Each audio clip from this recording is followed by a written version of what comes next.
आगरा में केवल ताजमहल जैसे विश्वदायक स्मारक ही नहीं हैं, बल्कि कई ऐसे स्मारक भी हैं जो एक तरह से गुमनाम हैं। और एक ऐसा ही स्मारक है चौबुर्जी, जिसके बारे में कहा जाता है कि सन 1530 में जब बाबर का इंतकाल हुआ था तो इसी चौबुर्जी स्थान पर बाबर के शव को अस्थायी रूप से दफनाया गया था और जिसे बाद में कुछ दिन बाद स्थायी रूप से काबुल ले जाकर के उसके शव को काबुल में दफनाया गया।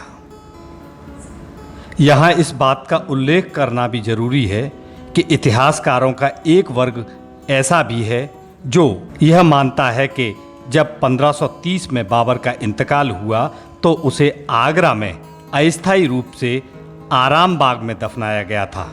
इसलिए आराम बाग और चौबुर्जी इन दोनों ही स्थानों का बाबर के शव को अस्थायी रूप से दफनाए जाने का उल्लेख मिल जाता है।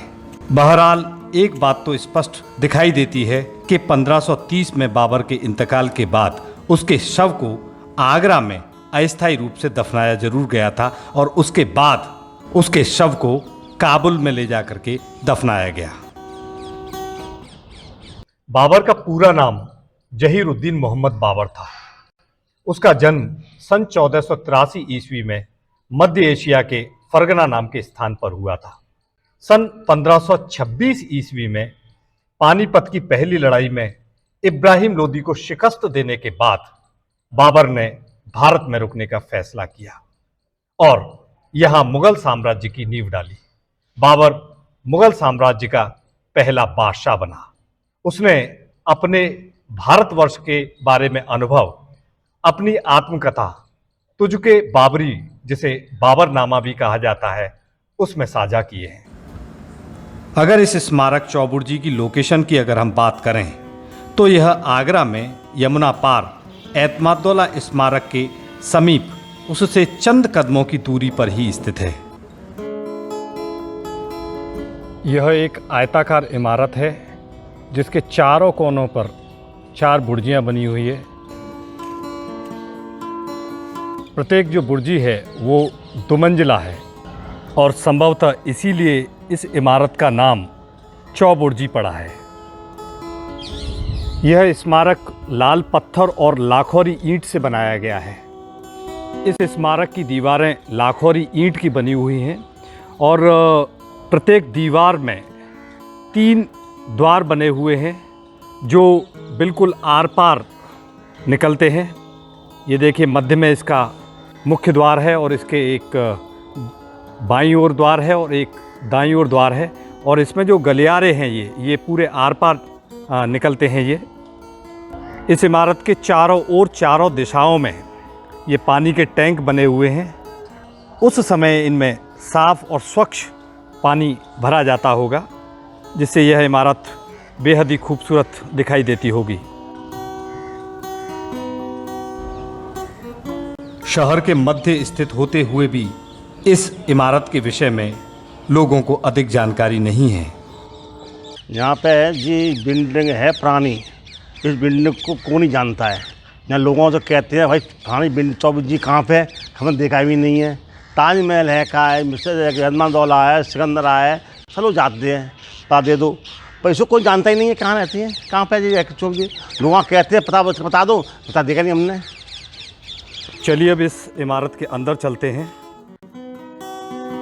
ये इसका सेंट्रल हॉल है और बताया जाता है कि इसी स्थल पर सन 1530 में बाबर के शव को यहीं पर अस्थायी तौर पर दफनाया गया था और उसके बाद बाबर के शव को काबुल ले जाकर के काबुल में दफनाया गया था।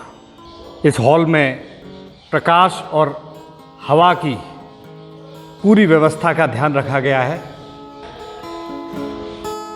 यहाँ इस बुर्जी में ऊपर जाने के लिए झीना बना हुआ है।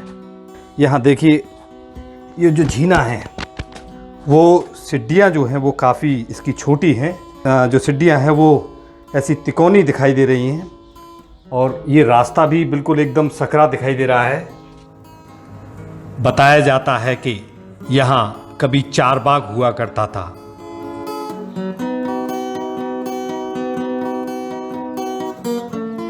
ये उस सेंट्रल हॉल की छत है और जिस प्रकार से यहाँ पर जो एक बीचों बीच में देखें हम एक बड़ा सा जो छेद है, ये सेंट्रल हॉल के ऊपर छत पर बना हुआ ये छेद है। इससे ऐसा भी हो सकता है कि पूर्व में यहाँ पर इस भाग में गुम्बद रही हो। ऐसा भी उल्लेख मिलता है कि इस स्थान को ब्रिटिश काल में अंग्रेजों द्वारा भी प्रयोग किया गया था।